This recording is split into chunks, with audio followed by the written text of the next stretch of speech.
cheapest way to go. It didn't cost me anything, about 10 cents, because I'm a senior citizen. If I weren't a senior citizen, it cost 30 cents, something like that, so it's not a big deal. And then of course I took the ferry, which for me is free also, but it's also very low cost to go from Kowloon to, you're going to do that, Hong Kong, Kowloon, back and forth. And so the real issue then, when you think about it, I was very struck by the comparison between Singapore on the structure of the housing, the walkways, the setbacks, and Hong Kong, because it's hard to get along around Singapore, quite frankly, without a car. And there's public transportation, but it's not ubiquitous like it is in Hong Kong. Not as frequent. So in the rush hour in Hong Kong, the train comes every 3 minutes.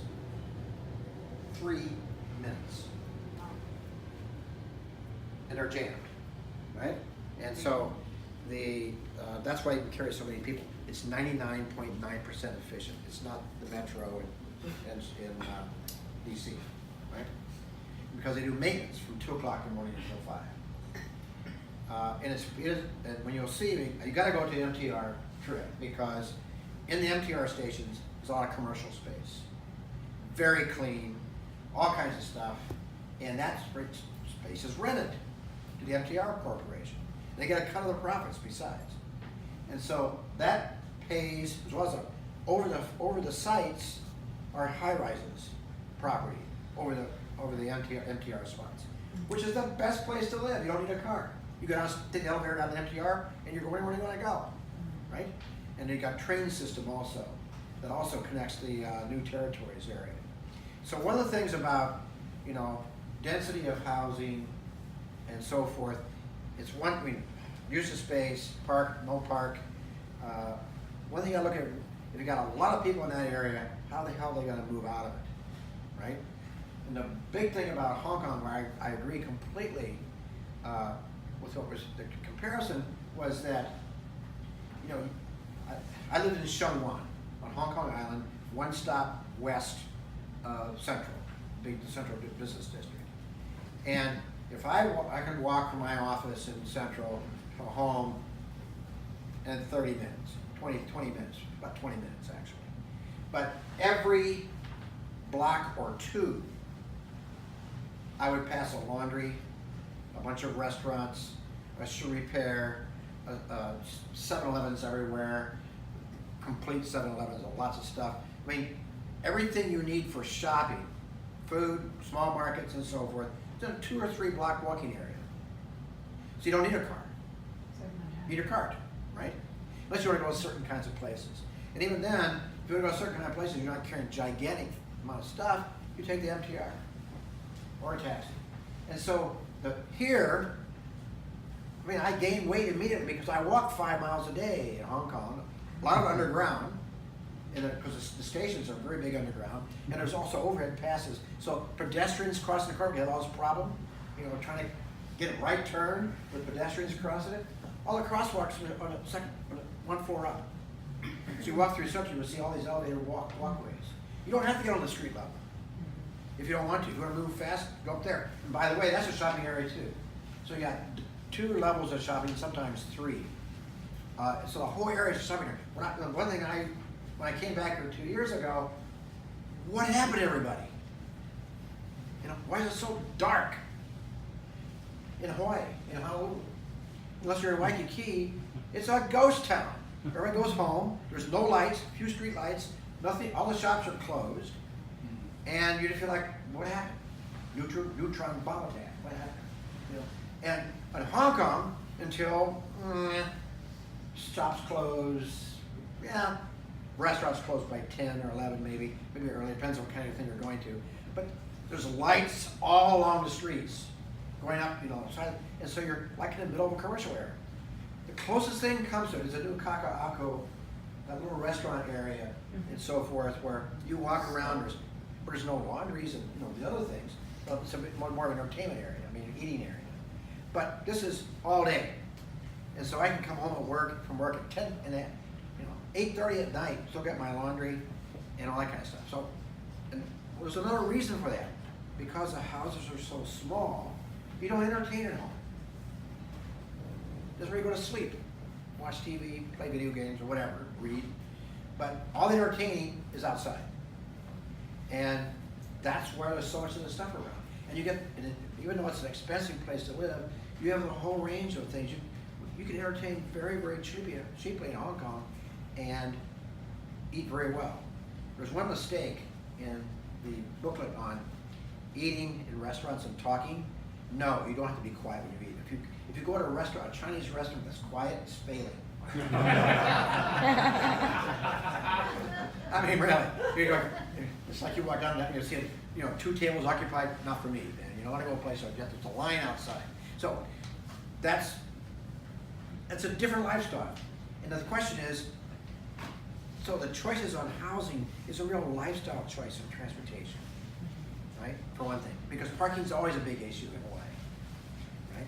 And so if you start moving into the congested areas, what is the connectivity you're going to have? And that's going to be an important dimension of it. And so those are the kind of questions you might want to ask. When you come, just talk to us, whether it's Singapore or Hong Kong. I mean, the government officials like Ivanhoe, if you were back in Hong Kong, you say, how long did it take you to get to work? And how'd you get there? How'd you get here? And where do you shop? The little questions about their own personal lifestyle. And if they're in a high rise or blah, blah, blah, whatever, then I think you'll find that personal anecdotal information, a good overlay for what you're going to see visually and what people are going to brief you on, right? Because it's that we care about families in this country, right? So what does your family do? How do your kids get to school, right? How far is it? And you'll find a lot of variety. A lot of people live up in the new territories because it is cheaper, and there's so much parkland. It's really, air is better and so forth in many respects, but they have a longer commute. I mean, I had people in my office in Central who had an hour or hour and a half commute by train, because they had changed trains. But I have friends in Falls Church, Virginia, going to Washington, D.C. to work. It's a 2-hour commute, right? So it's not like it's, and the thing is, the adjustability. When I was in the Army, I lived in a pup tent that was smaller than the cage houses, and it was not as comfortable in some respects as what we saw, frankly. It's what you adjust to, right?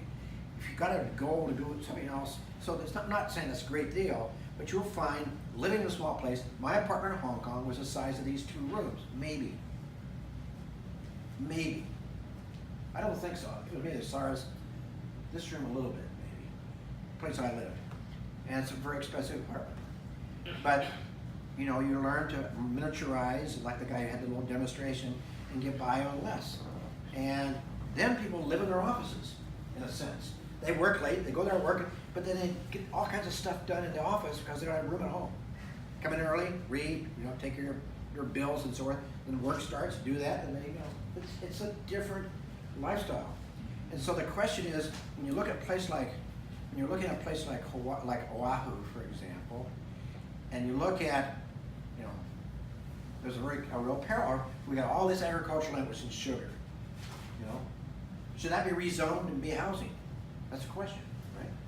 Just a question like that. But if you put housing there, how are they going to get into town? What's going to happen on traffic? What's the impact on traffic and the number of road highways we got and so forth? So density spread out with all the jobs in one place is a real thing. And one thing about Hong Kong, the jobs are spread out. Another thing I didn't mention you should ask about the housing density issue in Hong Kong is, besides the auction lands, I was lobbying, I was in a big real estate committee at the chamber, as you can imagine, lobbying the government to rezone the old industrial buildings in Hong Kong. That was a big manufacturing. A lot of old, clunky, gigantic buildings that are not fit for, no one needs it for business anymore. It should be torn down and high-rise. They started doing that in Aberdeen, which has been very successful. And the MTR, but before they did it, they had the MTR route out there. So when the houses built up, people moved in, they could get on the MTR right there and go anywhere on the island and Kowloon. So they planned ahead, to make sure that people could move in and out and be constructed. And so what lessons do we have in a place like Oahu? If we're going to build a concentrated area someplace, what's the transportation connectivity going to be, right? Where's the shopping center gonna be? Where's the markets and the laundries and all that kind of stuff you may need, support stuff? If you don't have it, those people are screwed. And you know what's gonna happen a while anyway, because in 2023, when the COFA expires, we're gonna be swamped with people from Micronesia. When climate change in 2035, a lot of islands are gonna be gone. And where are they gonna go? A lot of them are gonna come to the West Coast and to Oahu. And we're not doing very good with the Chuukese at this point, right? A lot of homeless people. What's going to get another 100,000 or 200,000 coming in of people at low income levels with great needs, health-wise, education, and so forth. Where are they going to live? How's the support going to be, and so forth? So what Stanley's talking about is a real issue now, right? And so, but the solutions are not easy for the low income housing stuff. You know, Dwayne Caruso is doing some interesting things. You know, should that be scaled up? Should we adapt to other things, and so forth?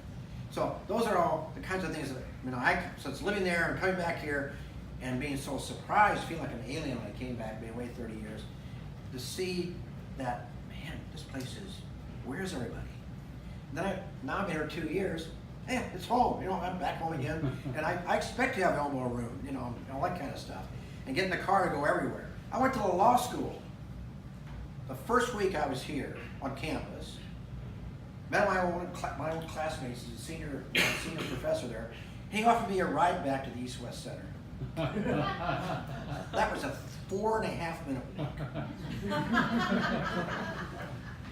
I tell you that story because it's a mindset. We moan and groan, we have to walk 3 blocks to a parked car, right?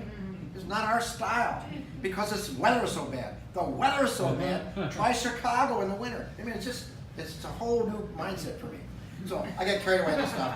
But the point is that when you step back, always remember the contextualization of services, of transportation, of entertainment, of space, you know, different concept of space when you're looking at housing issues. And I think it becomes a much more contextualized thing. And if you can get personal stories that help you can hook on your memories and your sites, it'd be very useful. Now, just a couple of things. You saw what Ivanhoe was wearing, right? He had just a blue shirt, blue or white shirt, and a sport coat, no tie, slacks. That's business attire in Hong Kong. This is what I wore. So that's what I'm wearing right now, except instead of an aloha shirt, I had a white shirt or a blue shirt. It was my daily uniform. One thing you gotta know, well, you could just wear aloha shirts because you're, you know, oh, I didn't mention, the population of Hong Kong is 7.5 million people. Last year they had 60 million visitors. Wow. That means that any day of the week, you got 500 million extra people in your town. Think of the transportation system if we had that problem, right? We'll never survive it. But they kind of get scattered around for the transportation system. So people are going to be looking like, there's a lot of variety of dress, but you're going to government offices, so you shouldn't be wearing shorts and flip-flops, right? You got to wear slacks and shoes for sure. Singapore has got the, you know, some of the Malaysian style long sleeve, you know, aloha shirt kind of stuff, and not always long sleeve either. From my perspective, Singapore is more laid back. Good slacks and shoes, and you know, basic for men, and you know, a not wildly patterned shirt for them. For us, you know, we're from Hawaii. Tell them you're from Hawaii. You're going to be in a group.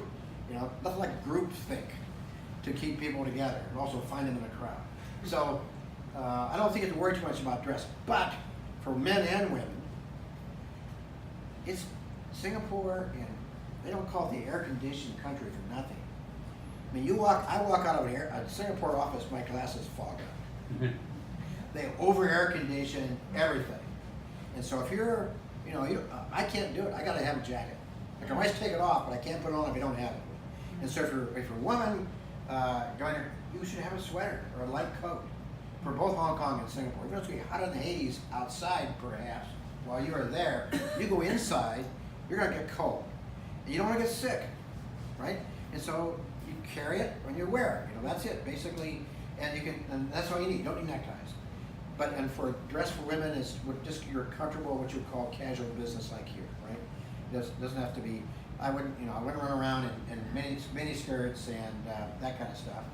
But it's really pretty straightforward. And so many visitors in both places actually, they'll see you arrive. Are you going by bus, Stanley? We'll have a coach. Have a coach. Yeah. So you're gonna get off a coach and on a coach. Now coaches will be over air conditioned. I'll tell you that. I have to wear a hat because you have no hair. It does make a difference. And so, raindrops falling on your head is a whole different concept as I start shaving my head. So whack, thwack. So I always carry. I actually carry if you have a small briefcase or something. I always carry a hat because you get on some of those buses that air is right on the top coming out of that. Your glasses start to feel crinkly because they're freezing. The glasses freezing. So you want to have modulated body temperature. In and out of air conditioning is a good way to get sick, especially if you're not used to it at extreme. So I just recommend that's a smart thing. The other thing is there are no phone books either place, right? So you need to have business cards. If you want to if you don't care if people know you, then don't take one, or take a blank one, or it just says retired. No contact, right? But business cards are useful because you may want to follow up people, and they're not going to write down stuff for you, right? They're going to have a business card, and so when you go, you got your name facing them so they can read it. You hand it with two hands, not this one handed stuff that's kind of an insult. You all know this, but I'm just reminding you. Two hands, and they'll do the same to you. You can shake hands before or afterwards. It doesn't make any difference. It goes both ways sometimes. Sometimes you watch their hands or whatever. And then, the best thing is, oh yeah, thanks. No, you take a moment, and even though you can't read the name or the print's too small, it's like, look like you can see it, because that is a respect to them. It's not a name but a title, right? What they do, and so it's just that 1-2 second pause. They'll know right away that you've got some class. You never have enough. If you're taking 35 or 100 cards with you, probably you ought to double it. And you have them left over, you can always use them later, right? Unless you change your name. So, I run through a lot of these things. Of course, I was running a big organization, but that's a useful thing. And you get back, and I take notes on the card on the back. Just words and so forth that I want to remember. The person had a topic or something. It's like a crib note. So it's like cliff notes. You got this a couple things when you go back and you in your hotel or you get back, get a little time. You kind of fill in your diary. Or I want to remember this guy because he's the one that talked about this, and I want to follow it up in an email with that person. Right? So if you don't do it, you'll forget. You're paying a lot of money for this trip. You're gonna get some benefit out of it, and you will be able to establish some kind of rapport with some people. You're going to find, I think, government officials in both places extremely knowledgeable and used to being asked tough questions, as Stanley said. So take the opportunity to do it. Not rude questions like, "Why is your hair so messed up?" But you're talking about my blue hair. Yeah, I was looking. Is it blue? Okay. Anyway, so that's one thing. So let's see. Now, food. If you're going to be hosted at lunches or dinners or anything like that. We have a welcome dinner and a farewell dinner, and I think we may be hosted at one dinner. Okay, so you're hosted in a place. Well, two things. Movement, right? You're off the coach. If you're going to be met at the front door by a government, usually it's a deputy to the person who's going to be waiting in the room you're going to. But even then, who's ever leading the group, the two top people or whatever, should be first off the bus to say, we're the right people, and blah blah blah blah, and so forth. Where are the restrooms? That'll look all the key questions, and then they'll take you up and they'll get you seated. And because if you're coming in first, then you will shake hands with the top person. That person will probably say, well, maybe just free seating, or they'll want the group leader to be up so he can kind of control the Q&A. At a dinner party, it depends on the size. Multiple tables. Well, usually if you're being hosted, there'll be a host at each table anyway. What you normally do is just mill, talking until they start to seat you. Because there is even though the tables are round, there is an etiquette for seating arrangement. So the host will be here and the leader will be opposite the table normally, and then it'll be this kind of not quite free sitting. It varies from place to place. Otherwise, they just say, have a seat. You know, you used to do it. You know, it's not. They're used to a lot of different people with different kinds of attitudes. But when in doubt, check it out, or just pause a little bit, wait for somebody to do something. And also, the group leader can say, how would you like us to sit? Right? If there's a special thing. Right? And one of the cameras are going to be here, so maybe you should, you know, that kind of stuff. And you should get photos, usually after an event. Sometimes do it before with the person, because it makes them feel like, you know, they're getting they spend government time meeting with you or company time. It gives them face that you think it's important enough to have a photo with them. As far as gifts are concerned, you know, you got that information's in your packet, but nothing with nothing wrapped in white paper. That's for death, right? And so, you know, what I usually do when I go back is it's a little packet, you know, a little bag, which you stack up separately, assembled before each visit, and it's usually got Kona coffee, macadamia nuts, and or a mug, or you know, some. That would be a big deal. Something is nice, but because they're going to give you something probably to the group leader. Yeah, so we will be handling the gifts. So you guys don't need to be worried about gifts. But you may receive gifts, which is fine, and so maybe you guys should leave room in your suitcases for that. Yeah, you know, and then of course, usually they're getting much better than they used to be. Once when I left Taiwan, I got two. Get this, porcelain peaches that were this big. And even my host family, when they saw this, they said, "Are you going to drop it accidentally?" And I said, "Yeah, unless you want to drop it first. It's a lot of fun, right?" But, you know, it was just people are crazy. You can be happy that. Of course, I lived in Taiwan for 22 years, so you could tell the level of society by the kind of neckties they gave you. Right? It used to be things that, you know, guys shooting birds, you know, back in the 40s in the United States, kind of stuff like in that category. Or if you dropped a spaghetti meal in your tie and smeared around a bit, that was the design, or it's some kind of horrible logo. But now if they give neckties or gifts, they remember they do it. They do that because, and scarves for ladies, because it's easy to pack. And it's actually some of the things you probably wear if you wear a necktie. It's really kind of amazing. So things have changed a lot in that respect. I prefer Kavalan whiskey when I go to Taiwan as a gift. Receive it, of course, not give it. But you know, when in doubt, check with Stanley or whoever else, you know, who's been around. It's really hard to embarrass yourself, but it's possible. Right? That's the way I look at it. Let's see, what else are they going to say? Well, before we leave gifts, actually, so you guys will be excused for almost everything, but one thing that I think is important for you to remember is, like you were saying about the business cards, if you're receiving a gift, you should always accept it with two hands. Yes, yes, that's right. You might, you know, like there are going to be nuances with like eating and stuff. And you give it with two hands too. Yeah, you give things with two hands and you receive things with two hands. Yeah, yeah.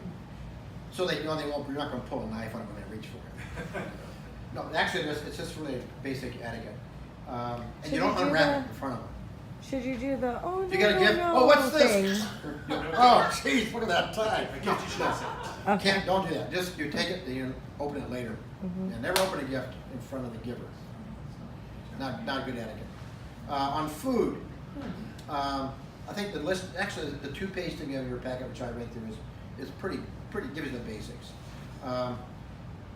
If it depends on when you go to the fish place in Cyclone. Yeah. Not Cyclone.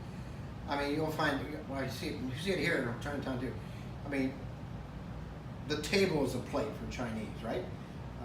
So all the leftover fish skins and you know, shells will pile up on the table, not necessarily delicately placed on the edge of your plate, right? There'll be all kinds of garbage, and so that's fine. They take all the plates and they just pour the tablecloth into a garbage can. So it's again, it depends on where you go. And frankly, my feeling is, if you have a day off to yourself, you ought to get to a dim sum place, you know, a yum cha place that's really local, and you'll see it around you. Just look at. I mean, it's worth it. And you just point, you know, and if you don't know what you want to order, and you see something that looks good, people are flattered. You say, that, you know, what is that? And a lot of people speak English, by the way, a lot more than in both places, I guess, or a form of English. And it used to be if you didn't speak Cantonese, you're at loss. If you speak Mandarin, it's easy because a lot of people speak Mandarin now. But they did before; they wouldn't admit it. Now they admit it. And so but getting around language is never a real big issue, I think. And if you're traveling in a group, it's never an issue because when you go out on your own, get a MTR map. The maps, unlike Hawaii, the signage in Hong Kong is terrific. If you get lost, it's really a good effort to get lost, right? If you walk along the elevator walkways, every 30 feet there's a sign, signage. And if you don't know, if you feel like you're not sure, just stop and people will help you out. And oftentimes, like in Hawaii, if you're looking at them, people will come up to you. So if you're, a couple of you, you need help. What are you looking for? And sometimes they're going to walk you there. So I've never lived in Singapore, but Hong Kong I felt very much like Hawaii as far as the kind of the welcoming spirit. People tell you, man, you go to Hong Kong, nobody ever smiles or blah blah blah blah. It's a really kind of cold place. Hey, if you were walking down the street with 7 million people, you started smiling at everybody, you couldn't talk at night. You don't eat, right? And so when you look somebody in the eye and compliment them or ask them a question, their face light up. I mean, they wait, for an encounter. Not everybody walks by, and so it's a real different kind of a mindset because if you only see 3 strangers a year or a city street, you're going to talk to them. But there's thousands every day, right? So it's a different kind of attitude. Safety. Hong Kong and Singapore are both not an issue, really. But pickpockets probably are. So for your mail, I always, when I go to, especially on the Kowloon side, night market, and one around in Mongkok and so forth, big shopping areas, I always carry my wallet in the front pocket. I mean, why not? But otherwise, you always keep tapping your back, and then you're telling people, there's where it is. There's left pocket, right? So just put it in your front pocket. And for your purse, I really recommend because you're walking a lot, the strap purse. Strap purse or something you can carry over your shoulder too. It's just easier to carry. But I'll tell you the big difference you're going to experience in Hong Kong. Even though you got a van, you're going to walk more, especially on the days you have off. So you're going to be sore because we're not used to it, unless you're a hiker here, right? And it's refreshing. And a lot of it is not on the sidewalk outside. It is in covered areas, underground or above. One thing you got to remember is that there's no easy rule. There's an easy rule to solve this. What side of the street do the cars drive on? If you look the wrong way before you cross the street, they drive on the left side in Hong Kong, right? So you're looking the wrong way before you check it, right?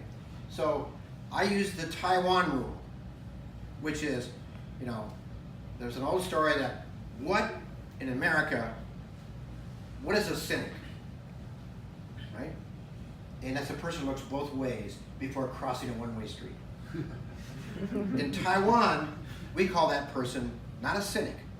We call him alive. Alive. Right? And so just get used to looking both ways, whether you're Hong Kong or Singapore, and you'll be having much before you cross the street. I got told once the first days, back by another pedestrian because I forgot that. And the trams and Central and the buses, I mean, those are big vehicles, and they just can't stop fast enough. So you've got to be really careful crossing the street. And there are good walk lines with sound too. And just because you don't see anything coming, don't cross the street. Life is too short just to rush it, right? And you'll see a lot of people are pushing carts and so forth on sidewalks in the streets because the parking's limited, so they have a lorry with goods for market, for wholesale. Hello, these guys with string T-shirts and shorts will be pushing these carts down the sidewalk or the street to get to the various marketplaces to offload these things. And so it depends what part of town you're in. But again, there's a lot of movement on a street level. Plus there's distraction we're not used to because there's so much commercial activity. And the sidewalks are narrow, as you said. in most places. And so you've got to you have to keep moving. If you want to stop, if you're one or two people, you decide to stop, don't stop in the middle of the sidewalk, kind of get close to the wall, you know, because people will just run over you, because it's a fast walking town too, for the most part. I love it. You know, I loved it because it was just so much excitement, something to say all the time. Your point, Stanley, is that the narrow streets with the commercial activity makes you feel like you're always part of some action, right? Just walking along. Now, some people can't stand it. When my youngest brother came to Hong Kong to visit me, he couldn't take it. The overhanging signs, the size, he was claustrophobic. He just went bananas. He's from Illinois. I don't know what's going to do here. So, I take taxis because he couldn't walk, 4 blocks down Kowloon because it was just too much going on. And so, if that's you, it's a great experience, right? Lucky you live Hawaii. But expect sensory overload, I think, if you've never been there. And if you have been there, it's nice to be reminded of your sensory overload, and I think you'll enjoy it. Stanley, what topics have I left out? Because I know it's running late. Well, why don't we just open it up to Yeah, some questions. Yeah, sure. Yeah. You mentioned COFA way back. What's happening in 2023 that'll have an immigration and housing impact on Hawaii? Okay, so two related things. One, right now, we have, there's a for the Federated States of Micronesia, Palau, and Marshall Islands, we have a long-standing agreement where we actually subsidize some of their GDP, actually up to 50% sometimes or more, and other sorts of things. The U.S. it is. But in return, we provide so-called defense. But the big thing strategically is that from the Philippines, basically across the North Pacific, there's an umbrella that third country ships and air can't go through without U.S. permission. All right. And so that's why the Chinese are working so assiduously in Chuuk and Yap and Palau and a couple other places to bribe the government, to the elites, to allow more construction and they can break away from the Federation. Because then that umbrella is broken, and then the Chinese fishing fleets and military stuff can go into the South Pacific. Can't get through that screened area. And of course, the EEZs, economic zones they control as oceanic states, is huge. And so we know in some places already that Chinese are doing 30 times the legal catch, 30 times legal catch. And so the tuna stocks are already depleting because of overfishing, and this will just open more of the South Pacific to basically greater depletion of protein stock and fish and so forth. That's just a geostrategic thing. But the other thing is that's happening, so that if we stop that, under that agreement, they can work in the United States. They can get, in fact, Arkansas relies very heavily, Tyson Foods. It's almost all the employees are from Micronesia. And so it's a huge area for a labor of that sort. And, it's But what's our impact? plus, we've had this long-term thing in the United States, in the North Pacific, for example, where we have not been the best friends from World War II to now, right? Whether it's nuclear testing or other kinds of things. So, whether it's Australia, New Zealand, the United States, Japan, we all have mixed track records in the area, but there's a real humanitarian issues in this part of the world. Because of climate change, and other kinds of social economic issues, places are very poor. And so, But you mentioned 2023. so 2023, What's the so impact on- we're heading now, we have 4 years of the negotiations should start pretty soon. Eastwood Center will be involved because when I was in Washington about 3 or 4 weeks ago, we asked the question, who's in charge? 67 government agencies and offices and so forth are involved in this. And no one started yet, really, because the White House has not made the right appointments, made any appointments yet to do it. And so we're going to try to raise visibility because we worked with Pacific Islands for a long time, get the dialogue going and raise the issues as a venue, if nothing else, here in Hawaii, to get their conversation underway. But we also be working with the state, because housing people and public health and all the people are very concerned already, even with the true and the general FSM issue in Hawaii already. If that trebles, that's a huge impact on the kinds of things that Stanley's talking about. That, you know, does the aloha spirit only extend down to a certain level, but not FSM visitors, you know, our residents? That's a real issue. So so it's very complicated. Virtually, the knowledge level of the complications that are involved is at a very low level, even in Washington. So there's a lot of work to be done. We're trying to do that because it's good for the country, good for the Pacific Islanders, but also good for the state to get things underway. So stay tuned on that. You're going to hear a lot more about the Compact of Free Associations, what COFA stands for.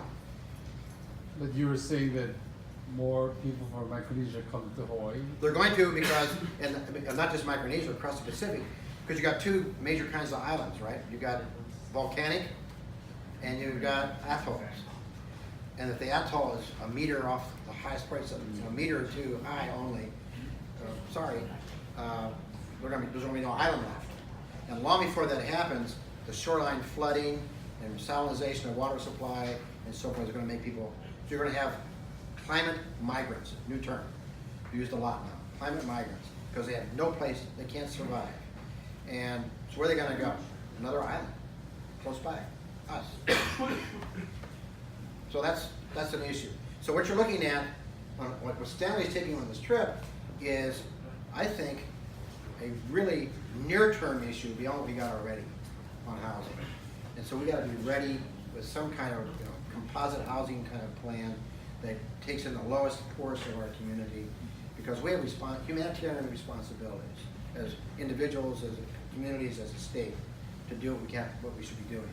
And so we should be smart people like Stanley should, are thinking about this already, but it takes leadership across the community to really drive the conversation so we can come up with answers that are, I think, efficacious as well as moral, quite frankly. Anything else on Hong Kong? It must be 9 o'clock. Bingo. Okay. So thank you for giving me a chance to chat. I enjoyed, you had